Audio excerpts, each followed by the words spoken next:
¿Qué tal? ¿Cómo estáis? Ahora que Broncano ha venido a denunciar una especie de boicot por parte del programa de Pablo Motos al suyo con los invitados, es bueno contar otros casos como por ejemplo los que sufrí yo con el programa de Ferreras y la cadena de Ferreras y la empresa de Ferreras, cómo hicieron lo posible para evitar, y lo consiguieron, que vinieran a mi programa determinadas personas, determinados invitados que conocéis perfectamente e incluso algunos fueron castigados por ello, por participar en mis programas, como Las Mañanas de 4, como Las Cosas Claras en Televisión Española, y lo voy a contar porque es bueno que se sepan las malas artes que utilizan algunos ahora que se está hablando de estos temas.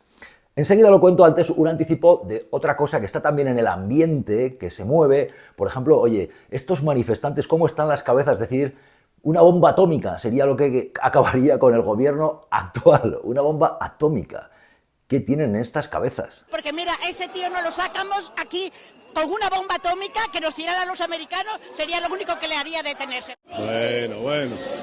Este es peor que los japoneses en la Segunda Guerra. No se rendían, pues este tampoco. A ver, es que de verdad. Con una bomba atómica que nos tiraran los americanos, sería lo único que le haría detenerse. ¡Cuidado! Vamos a contar también esto en este vídeo porque también es muy llamativo ver a manifestantes con cánticos franquistas en Ferraz y con una especie de tragicomedia que por una parte da hasta miedo, por otra parte hasta se lo puede tomar uno con humor. Voy a lo que decía, Broncano ha venido a denunciar una especie de boicot por parte del programa de Pablo Motos, del Hormiguero, al suyo con algún invitado. En este caso decían pues que se habían movido, que se mueven por detrás para evitar que algún invitado participe e incluso a última hora pues se quedan sin él, ¿no? Con lo que eso supone para alterar el programa. Yo, bueno, pues en el tiempo que me dejaron competí con un gran equipo, éramos una gente, creo yo, con un enorme talento, y competimos con el programa de Ferreras, ¿verdad? Pues tanto en la etapa de 4 como en la etapa de Televisión Española, el tiempo que nos dejaron, ¿no? Sería, por ejemplo, interesante poner sobre la mesa lo ocurrido con gente que participó, que quería participar y no pudo por el programa de la competencia, que era el de Ferreras, que era la cadena de Ferreras, que era la empresa de Ferreras. O algunos que por hacerlo, pues, sufrieron su castigo, ¿no? Sería interesante, por ejemplo, contar el caso de Miguel Ángel Revilla, que fue un asiduo colaborador de Las Mañanas de 4 y que ahora es un asiduo participante en el programa de Pablo Motos, del Hormiguero. No siempre fue así. Por ejemplo, sería interesante analizar el castigo que recibió Revilla por participar de forma asidua en Las Mañanas de 4. Fue una persona que aparecía habitualmente en ese espacio que tantos seguisteis, ¿verdad? Bueno, pues eso tuvo también su reprimenda en la competencia, ¿sí? No siempre estuvo Revilla con esa asiduidad en El Hormiguero, no siempre estuvo Revilla en programas de La Sexta, ¿verdad? Con la frecuencia que después se le vio y que previamente se le había visto, ¿de acuerdo? Se le vio participar en Las Mañanas de 4, lo que supuso, no, Revilla, castigo, y después ya, como ya no estaba Las Mañanas de 4 con Cintora, ya no estaba Cintora, pues ya, bueno, pues ya las cosas son diferentes, ¿no? Esto se puede hablar con el caso de Revilla, que se le podría preguntar perfectamente. Molestaba que estuviera en el programa de Las Mañanas de 4, con el que además tuvimos un enorme éxito, y Revilla era un participante en aquel tiempo que gustaba y mucho. Y es así, tiene su público, tenía su público, participaba, era un tiempo, bueno, pues en el que además Revilla, bueno, pues consideraba la corrupción que se estaba produciendo, tenía un discurso que conectaba con una etapa de disconformidad con el gobierno del PP y demás, y ahí estaba, pero eso también supuso que sí, que tuviera su castigo. Luego ya volvió a A3 Media, a los programas de A3 Media, donde sí tuvo su cierto castigo. Casos, por ejemplo, Javier Aroca, que le conocéis y mucho. Cuando empezamos Las Cosas Claras en Televisión Española, una de las cosas que hice yo intenté jugar limpio con los invitados. Y, por ejemplo, de la gente que participaba en el programa de Ferreras, pues llamé a aquellos que ya no estaban participando. Llevaban un tiempo que no aparecían. Era el caso de Javier Aroca y por eso le llamé. Es decir, yo no quise quitarle invitados a Ferreras. Aroca hacía tiempo que no aparecía. Con lo cual le llamé y le propuse participar, igual que a otros que voy a contar ahora. Y en el caso de Aroca, bueno, pues llegamos a un acuerdo, una disponibilidad. Es cierto que ya no volvió a La Sexta. Ya no volvió a La Sexta y al mismo tiempo sí que le llamaron, según me contó Aroca, para intentar que no viniera a mi programa, que siguiera yendo a La Sexta. Ya había hablado previamente conmigo, hacía un tiempo que no le llamaban de La Sexta, con lo cual se incorporó al programa de Televisión Española. Ya no habréis vuelto a ver a Aroca en los programas de la Sexta. Esto, por cierto, es interesante hablarlo con lo que puede suponer para colaboradores, para gente, pues, periodistas, gente que opina, politólogos, profesores, etcétera. Pero también yo sufrí lo que era que dirigentes políticos no participaran en mi programa por no molestar a Ferreras. Y eso lo he vivido yo, sí, en la etapa de las mañanas de 4 y especialmente en la de Televisión Española. Esto es así. Bueno, otros casos, voy luego a los políticos, pero colaboradores. Por ejemplo, Javier Sardá, muy conocido. Con Javier Sardá llegué a hablar para que participara. Él ya estaba participando en Televisión Española, en Cataluña. Tenía un espacio y hablé con él, era encantado. Con Sardá pues yo tenía un trato, nos habíamos conocido ya, a mí me parece que fue un maestro de la radio absoluto en la cadena SER, y luego en la televisión pues había coincidido con él colaborando en tertulias en las que habíamos estado juntos y demás, ¿no? Bueno, hablo con Sardá, Sardá tenía disponibilidad, me dio la palabra de que iba a estar en el programa de Las Cosas Claras de Televisión Española, teníamos ya la palabra, el acuerdo. Él incluso me dijo, pues entraré desde Barcelona tal día, porque ese día, como hago el programa, voy a estar mejor iluminado y demás, estaba el acuerdo. En este caso fue incluso que lanzamos la nota de prensa anunciando los colaboradores que iba a haber en Las Cosas Claras, es decir, el comunicado para los medios antes de que empezara el programa diciendo quién iba a participar. Ya estaba ahí el nombre de Javier Sardá. Ahí fue ver el comunicado y, según me contó Sardá y contó a mi jefe en Televisión Española, pues llamó Sardá, y me lo contó a mí, había recibido presiones por parte de la empresa de Ferreras para que no participara en nuestro programa en Televisión Española. Esto es así, me lo contó Sardá y así es bueno que lo sepáis. Esto ocurría de esta forma, ¿no? Es así, es curioso, ¿no? Porque él, por cierto, cuando yo llamé a Sardá, también era otra persona que llevaba un tiempo que no aparecía en el programa de Ferreras. Había aparecido, pero iba un tiempo que no estaba apareciendo. Bueno, yo le llamé. Él tenía toda la libertad de participar o no, pero cuando ya me había dado la palabra, fue ver su nombre en esa nota de prensa y le llamaron, según me contó, y hubo que pues dejar de contar con Sardá antes incluso de empezar, porque no les gustó que estuviera ahí. Hay más nombres, pues, yo qué sé, por ejemplo, quiero recordar, Javier Pérez Royo. Javier Pérez Royo, pues, es uno de esos participantes. Hablo de los que me acuerdo, porque os aseguro que hubo muchos más. Para configurar la gente que participaba en el programa de Televisión Española, pues bueno, hubo que tirar de creatividad, de gente que a lo mejor no aparece habitualmente, que es algo que nos gusta, que me gusta. Pero en este caso yo me encontraba con que era difícil, porque programas de la competencia, pues sí decían, si estás con cintura, dejas de aparecer, ya no solo en el programa directamente competidor, sino en otros de la cadena o en otros de la productora. Eso ocurría. Entonces, por ejemplo, Javier Pérez Royo, que me gustaba, hablé con él para intentar que participase y demás. Él encantado, dijo, sí, yo creo que sí y tal, pero bueno, pues le dije, yo creo que, sinceramente, Javier, no quiero causarte un daño, un trastorno, pregunta, a ver, porque yo me estoy encontrando con colaboradores que por participar conmigo, pues han dejado de estar en La Sexta, pueden tomar algún tipo de reprimenda contigo y no me gustaría que te vieras así, con lo cual asegúrate. Y me dijo, no veo problema en participar en los dos programas, ¿no? Que sería lo razonable. ¿Por qué no poder participar en los dos espacios, no? No fue posible. No fue posible. Él estaba convencido de que sí, que por supuesto que iba a poder participar. No, no pudo ser. No podía ser Javier Pérez Royo, no. Pero no solamente, pues a lo mejor, perfiles de un carácter más progresista. También ocurrió, pues, un carácter más conservador, si le queréis llamar así. Me acuerdo, por ejemplo, José Luis Roch, que es un contertulio al que yo había conocido en otras tertulias, y dije, pues vente a Televisión Española. Vino al programa, participó, creo que en uno, porque él además se daba la particularidad de que no participaba en el programa de Ferreras, pero iba por la tarde, por ejemplo, ¿no? Iba a la tarde de La Sexta o iba los sábados. Según me contó, que le dijeron que si venía al programa de Cintora, se acababa eso.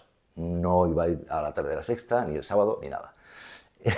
Es así, ya ves tú qué daño podía hacer que participara ese colaborador, que viniera un rato al programa de Televisión Española, a la televisión pública, a la televisión de todos. Pues no pudo ser. Y me he encontrado con casos de estos varios. Estoy diciendo algunos de los que recuerdo, algunos de los nombres con los que me pasó, pero me ocurría también. ¿Qué fue especialmente más tremendo? Lo de los dirigentes políticos. Yo me encontré con que hubo destacadísimos dirigentes del gobierno, los más destacados. A mí nunca me concedieron una entrevista, eso fue así. Algún ministro sí apareció, esa es la realidad, y ministra. Apareció en Las Cosas Claras de Televisión Española. hablo de las cosas claras de Televisión Española. Cuando fue 4, algunos no habían llegado a lo más alto y, vamos, venían encantados, hasta te escribían para venir. Pero en el programa de Televisión Española sí me encontré con esto, ¿no? Con una especie de boicot, que incluso, vais a ver, incluso hubo dirigentes que me reconocieron que no se venía por no molestar a Ferreras, que ya se había quejado porque tuviéramos ese programa que competía con esa cadena. Y incluso me ocurrió con dirigentes del Partido Popular, que me contaron, porque dirigentes del Partido Popular muy poquitos participaron también en las cosas claras, pero creedme que no fue solo dirigentes del Partido Popular. Pero en el caso de dirigentes del Partido Popular me dijeron que alguien con quien yo tenía una confianza como para hablar de estas cosas, me dijo, no, se han movido de la empresa, de la competencia, para que boicoteemos tu programa. Esto es así. A mí me llamó la atención mucho lo del Partido Popular en esta etapa, porque yo con Pablo Casado tenía una relación cordial porque había sido un colaborador de las mañanas de 4 cuando no era una persona con un cargo muy importante en el Partido Popular, era alguien que quería darse a conocer, que participó en ese programa y yo creo que le vino bien, igual que a tantos jóvenes que aparecieron por allí, como Pedro Sánchez, como otros tantos, ¿no?, en aquel tiempo. Pero fue curioso que con el PP de Pablo Casado, bueno, pues hubo sí, una especie de boicot muy claro, muy evidente, porque, nada, prácticamente pues, muy escasa la presencia de dirigentes. Con lo cual es bueno contar estas cosas para que sepáis que pasan. Es decir, yo lo he vivido y cosas peores, como para competir, si queréis llamarle así, en televisión, pues se pueden utilizar artes nobles, como intentar hacer el mejor programa de televisión, intentar atraer que la gente te vea y demás, ¿no? Pero puedes también moverte por detrás, ¿no?, hacer cosas muy burdas, y a mí me las han hecho. Tan es así que así me encuentro, ¿no? Pero bueno, es lo que hay. Con lo cual, como se ha abierto este debate ahora, es bueno que sepáis que esto sí, esto ocurre y a mí me ha ocurrido. Yo concibo que se compita por tener a un invitado y que no lo tenga el rival, ¿no? Yo lo he hecho. Lo que ya me parece fuerte es que le amenaces o le castigues o tomes medidas porque ha participado en el programa del otro, en este caso, ¿no? Yo puedo entender que haya gente que, por ejemplo, imaginad, tiene un contrato con esa cadena para participar en exclusiva en los programas de esa cadena. Bueno, pues los contratos se respetan. Pero a mí me ha ocurrido con gente que no tenía esos contratos en exclusiva. O me ha ocurrido con casos de dirigentes políticos, los más altos a los que no habréis visto concederme una entrevista, por ejemplo, ¿verdad? En otros casos sí. Es llamativo, pero estas cosas pasan, con lo cual, bueno, pues ahora que se está hablando de la polémica de Broncano, de Pablo Motos, que yo no conozco al detalle, sinceramente, porque eso ellos lo conocen mejor, ¿no? Pero es un buen momento para hablar de que estas cosas ocurren, sobre todo, pues para que la audiencia, los espectadores, la ciudadanía, tenga conocimiento de que estas cosas pasan y que hay gente que se mueve por detrás, como vino a decir Broncano, ¿no?, que dijo, prefiero que hagan chistes sobre mí, pero que no se muevan por detrás, ¿no? Bueno, los que estamos en el gremio sabemos perfectamente, y en el ámbito del periodismo y de la política, quién se mueve por detrás de forma muy burda y muy tremenda. Y es así, y puede suponerte pues, serias consecuencias. Esto ocurre. Bueno, es el tiempo en el que vivimos. Por cierto, ahora que se está contando que Marlaska dio el premio del mérito de la Guardia Civil a Aldama, el corruptor del caso Koldo, el llamado cabecilla de toda esta trama relacionada con Ábalos. Bueno, se está contando esto, este premio del año 2022. En el año 2023, Ferreras fue galardonado con el premio de la Guardia Civil por su labor periodística, en un acto en el que, según cuentan las crónicas, participó Fernando Grande Marlaska, ministro del Interior. Ya veis, los galardonados, los premiados, los reconocidos por los méritos. Qué curioso. Dicho esto, por cierto, ¿cómo está el panorama? Es tremendo ver determinadas manifestaciones que llevan a tiempos anteriores a la democracia, que tienen cánticos absolutamente llamando a lo peor, al enfrentamiento, incluso gente que tiene en las cabezas incluso hablar de la bomba nuclear para cargarse a Sánchez y a este gobierno. Porque mira, a este tío no lo sacamos aquí con una bomba atómica que nos tirara a los americanos, sería lo único que le haría detenerse. Bueno. Este es peor que los japoneses en la Segunda Guerra. No se rendían, pues este tampoco. A ver, es que de verdad.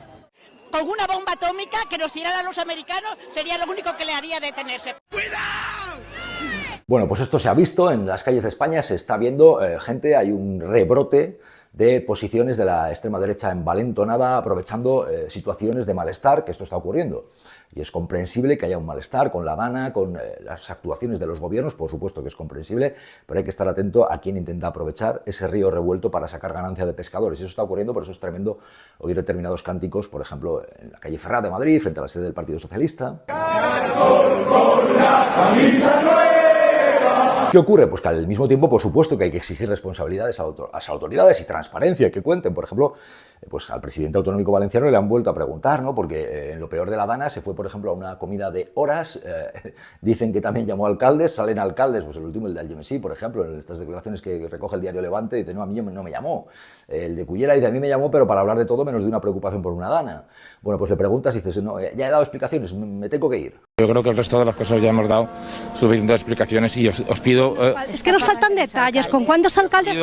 y os pido por favor que me permitáis, perdonadme. Faltan detalles. Pero gracias, de verdad. ¿Con cuántos alcaldes habló esta tarde? ¿Qué es lo que le... Lo que sí ha hecho como medida el presidente autonómico valenciano ha sido nombrar a una portavoz, la vicepresidenta esta Susana Camarero, que esta despacha con una solvencia el hecho de faltar a la verdad, bueno, pues sin temblar el pulso, con un rictus de persona seria, con cierta mirada así de cuidado, amenazante y tal, y con esa seguridad para mentir y con ese papo.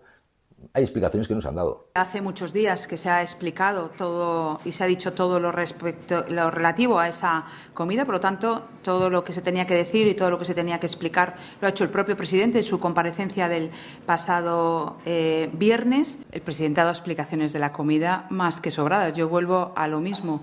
Creo que esas explicaciones están dadas. Bueno, pues este es el panorama que tenemos, un panorama revuelto en el que vamos a ver lo que ocurre con el empresario Aldama, comisionista, que recordamos ya estaba en la cárcel por fraude con los hidrocarburos, de millones y millones, de decenas de millones que sale, que dice que tiene pruebas para tumbar al gobierno. Pues vamos a ver, que las muestre, que las enseñe, y vamos a ver qué tipo de pruebas son, pero al mismo tiempo la tragedia de cientos de muertos que no debe hacernos olvidar a la gente de Valencia que está sufriendo esto. Hay testimonios como el del escritor Santiago Posteguillo que son terribles, que muestran cómo algo no debe pasar, y es que no se alerte debidamente a la población, habiendo precedentes además como la crecida del cauce del Barranco del Pollo, que no se alerte de eso, y al mismo tiempo después la tardanza en que las autoridades estén presentes donde ha habido una tragedia. Y eso ocurrió y no tiene que volver a ocurrir. Hay que aprender de esto.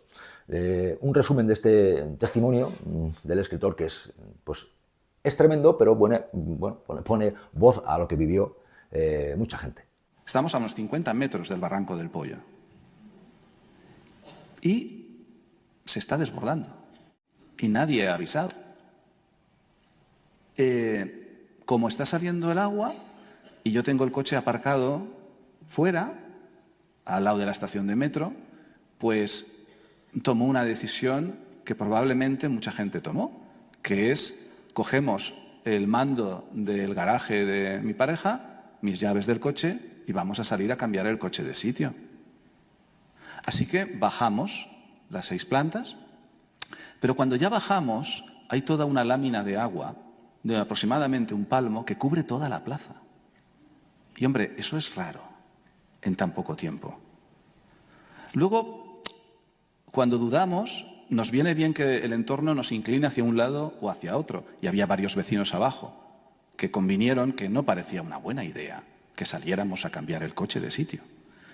Evidentemente, el coche lo encontré a 4 días después, a 1 kilómetro de distancia donde lo había aparcado, pero eso es lo de menos. Lo impresionante es que en 13 minutos había un torrente brutal de 2 metros de agua sin control, arrastrando ramas, árboles, coches, todo. Vimos a gente desaparecer en el agua. Nos acostamos sin luz ni agua, pensando que, lógicamente, al amanecer estaría la Guardia Civil, estarían los bomberos, el ejército. Pero al amanecer no había nadie. Sí, había el cadáver en mitad de la plaza de una joven china, pero no había policía, ni ejército. No vino nadie en todo un día. Cae la noche, no viene nadie. No sé si han visto la película La Purga. Es lo mismo, lo mismo. Pero el segundo amanecer vendrán. Amanece, no viene nadie. No hay nadie. ¿Cómo puede ser que en 48 horas no venga nadie? ¿Alguien me lo puede explicar? ¿En España? siglo XXI, al tercer amanecer, en el que no había nadie, en el que empezaron a llegar, cuidado, nadie institucional, voluntarios. Ha sido muy cruel no avisar, pero es aún más cruel no ayudar con la energía que hace falta. Miren, en el siglo I a.C., los políticos se apuñalaban entre ellos. Y ahora voy a hacer una generalización que es injusta, con políticos que yo sé que son honestos y que intentan hacer las cosas bien. Pero la sensación que hay en todas las poblaciones de las que yo vengo es que los políticos del siglo XXI apuñalan al pueblo. Esto es lo que está pasando y desde el periodismo pues lo que creo que podemos intentar aportar es información, no desinformación, no bulos, no tratar de engañar a la gente o confundirla o tenerla ahí en vilo porque nos ocultan muertos, ha sido la Agenda 2030, hay planes maléficos de avionetas para destruirnos y al mismo tiempo decidieron levantar las compuertas para causar una tragedia. Todo este tipo de cosas que circulan, que crean adeptos, que hay gente que prefiere antes creer a conspiranoicos que creer a los científicos. Esto vende, también vende, ¿verdad? Del mismo modo que vende el intentar tratar la comunicación como si fuera algo coto privado. No, y no es coto privado, la información es de todos y lo que debe ser valioso es la información de calidad y no la información sesgada o la información en la cual intentas que sea únicamente cosa tuya, incluso información corrupta, que deja de ser información. La corrupción periodística no es periodismo, la corrupción periodística es corrupción. Bueno, ¿y vosotros y vosotras qué opináis? Leemos vuestros comentarios. Porque mira, este tío nos lo sacamos aquí con una bomba atómica que nos tirara a los americanos, sería lo único que le haría detenerse. Bueno. Este es peor que los japoneses en la Segunda Guerra. No se rendían, pues este tampoco. A ver, es que de verdad. Con una bomba atómica que nos tirara a los americanos, sería lo único que le haría detenerse. ¡Cuidado! Una catástrofe. Esto, la ruina va a venir.